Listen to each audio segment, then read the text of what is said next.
Alright guys, welcome to a classic film review of 1970s infamous western Soldier Blue.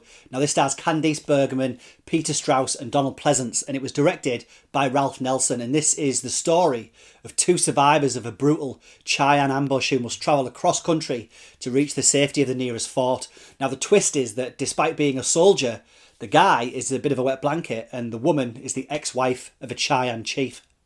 Now the pair will argue, bicker and berate each other as they try to reach the cavalry's main base camp, where the naive soldier will learn a truly gut-punching lesson about the side he's been fighting for.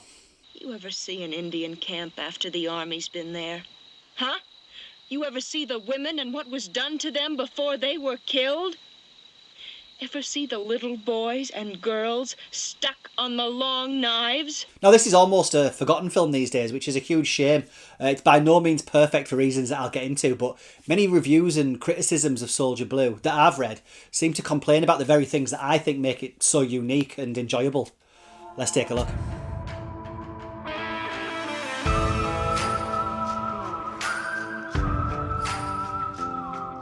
So Soldier Blue takes little time in getting things moving along. It's about 1864, I think, and a cavalry unit from Colorado is transporting both money and a young lady to Fort Reunion, home of the 11th Colorado Volunteers. Now, said lady is Cresta Mary Bell Lee, played here by Candice Bergen, and she's the fiancée of an officer stationed at the fort.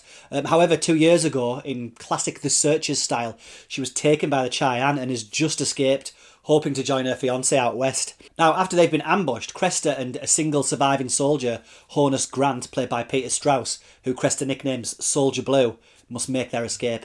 What the hell are you talking about? Spotted Wolf, he was out to bring you back. Don't flatter me, Soldier Blue. I'm not worth any chest of gold.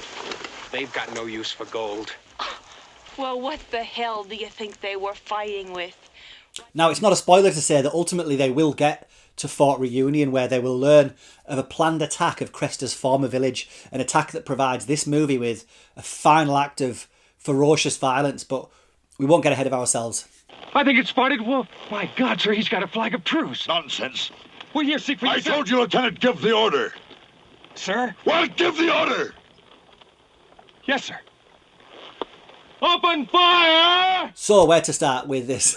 So this movie's odd. Now, the tone of Soldier Blue, for a start, is all over the place. I'll get to the performances in a bit, but what we have here is a film that bounces between moments of odd couple comedy and deadly serious social commentary, sprinkled with scenes of ultra-violence. Now, the movie honestly suckers you into a false sense of security, watching Bergman and Strauss argue with each other about who's on the right and wrong side. Now, Candice Bergen is both lovely and quite battle-hardened here. She's endlessly swearing like a trooper and is as tough as nails. And of course, this is 1970, so at some point she has to make herself a little outfit and get her backside out. Now, I'm tempted to say that she's miscast here, and if you're truly honest, you'd probably agree.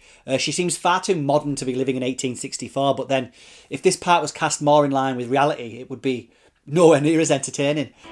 You keep the rifle. The jerky you can have. Just give me some of this hardtack.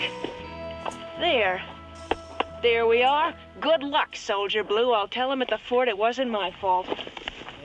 And you need a strong woman to counterpoint Peter Strauss's Soldier Blue, who is quite prudish. He's stubbornly loyal to the military and about to learn some tough lessons about real life.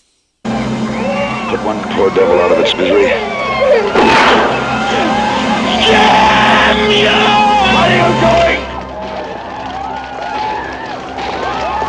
Oh, why? Why? Shut up! Why? Now, you don't have to read too much into Soldier Blue or read too much about Soldier Blue to hear that it's pretty much a commentary on the Vietnam War, an unwanted military presence attempting to steamroller over a less developed indigenous population, a population that, it turns out, buys its guns from an American trader with money stolen from other Americans. Shock horror. Now, said trader in the movie here is played hilariously by Donald Pleasance as a slippery travelling arms trader, just one of the obstacles the pair must face on their way to safety. Cresta? Got a good look, did you? I thought you would. Now, this movie was made when American movies became much more violent in the wake of such other films as Bonnie and Clyde and The Wild Bunch, etc. But this was also a time when films were quite politically charged and tackled serious themes, and audiences were probably in little doubt about the subtext when seeing a film where the white man displays absolute inhumanity to Native Americans, and this echoed what they were seeing on their nightly news each evening.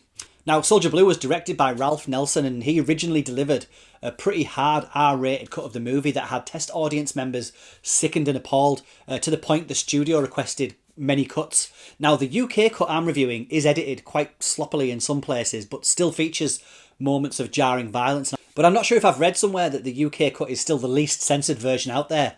Just a quick note for anyone from the US or outside of the UK. So, in really wanting to push home the realities of a senseless war, Nelson filmed graphic violence against women and children that showed rape, mutilation and the dismemberment of young children, a couple of which still remain in the film and are not for the faint of heart.